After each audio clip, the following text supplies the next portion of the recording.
In 1973, a man in Illinois won $50,000 in the lottery. 5 years later, he was bankrupt. He's not alone. Nearly a third of lottery winners eventually declare bankruptcy, more than the average person. Money didn't fail them, psychology did. But here's the twist. While some people were losing fortunes overnight, others, with far less money, were building wealth so slowly and so quietly that nobody noticed, until it was too late to catch up. This is the story of how money is actually made in your 20s. And at the end, I'll show you something stranger, the ancient rituals people still use right now in 2026, hoping to attract it. Act 1. The myth of the big break. We're taught that wealth comes from one big moment. A startup exit, a lucky investment, a viral video. But most self-made wealth doesn't look like that at all. It's built in the boring years, the ones nobody films. Picture a 22-year-old graphic designer. No inheritance, no viral moment. Just one decision.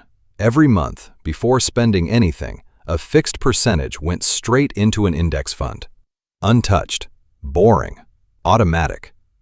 Didn't sweat is what compounding actually looks like. Flat, flat, flat. And then, suddenly, steep. The tragedy is that most people quit during the flat part, right before the curve bends. So if the game is rigged toward the patient, why does almost nobody play it that way? Act 2. The psychology of broke. Direct, slightly confrontational, but not aggressive.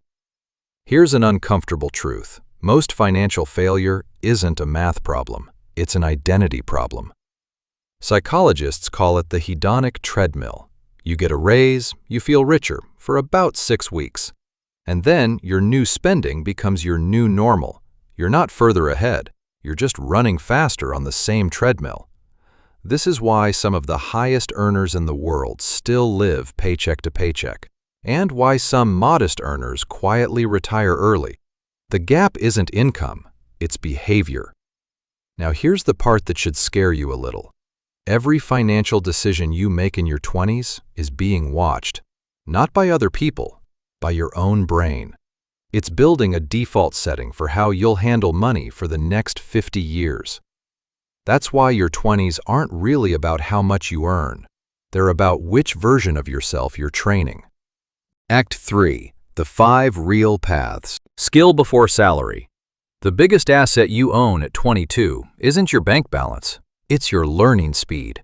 One high-income skill, code, design, sales, a trade, will out-earn a dozen average job titles combined.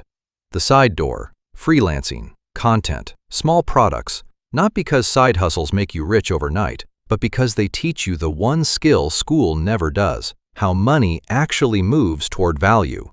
Automate the boring part. Willpower fails. Systems don't. The people who build wealth quietly are usually the ones who never have to decide to save, because it happens before they can spend it. Protect before you grow. An emergency fund isn't exciting, but it's the difference between a bad month and a bad decade, because most debt spirals don't start with greed. They start with an emergency nobody planned for. Compound relationships, not just capital. Opportunities rarely arrive cold. They arrive through people who've watched you show up consistently. Your network in your 20s becomes your net worth in your 30s. 5 paths. None of them require luck, but millions of people across cultures and centuries have believed in something else too, that luck itself can be invited in. Act 4. The ancient side of money. Long before index funds and interest rates, humans were already obsessed with a question. Why does money flow easily to some and slip through the fingers of others? Across civilizations, the answer they reached for wasn't spreadsheets. It was the stars. Disclaimer: the following section explores cultural and astrological traditions. These practices are beliefs, not scientifically proven financial strategies. In Vedic astrology, Jupiter, called Guru, governs wisdom, growth, and abundance. When Jupiter is considered strong in a birth chart, it's traditionally believed to bring financial expansion. This is why, in many households, Thursdays are treated as auspicious for starting new ventures, signing agreements, or making big financial moves. Thursday being Jupiter's day. Some turn to a yellow sapphire, believed to strengthen Jupiter's influence, but tradition insists this isn't a one-size-fits-all charm. It's meant to be prescribed only after consulting an astrologer who studies the individual's full birth chart, since the wrong stone is said to backfire. Venus, or Shukra, governs beauty, luxury, and material comfort. Fridays, ruled by Venus, are traditionally considered favorable for financial decisions tied to home, beauty, or investment in things of lasting value. Not every tradition promises easy money.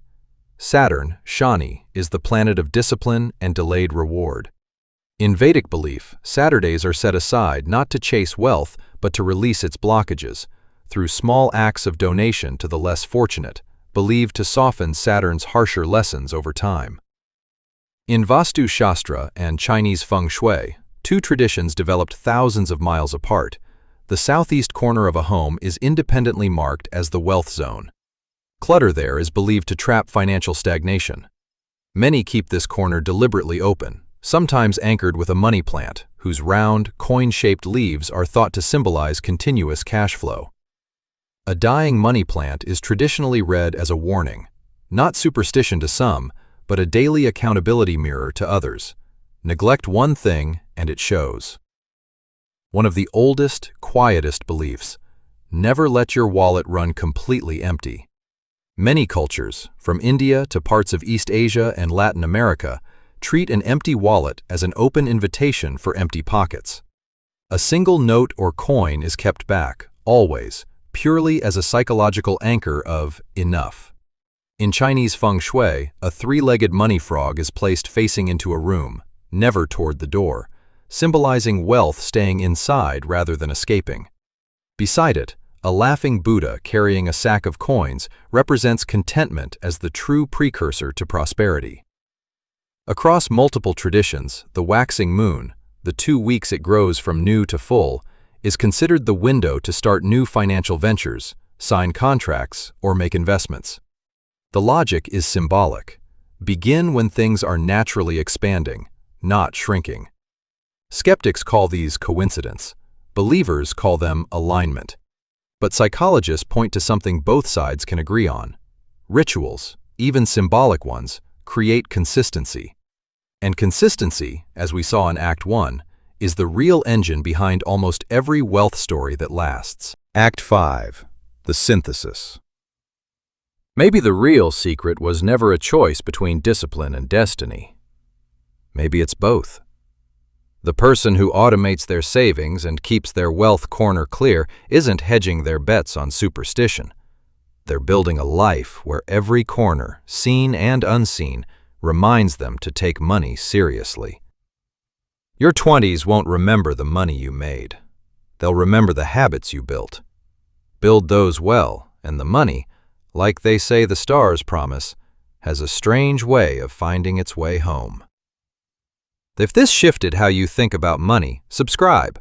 The next episode breaks down the exact investing systems billionaires used in their 20s, before anyone knew their names.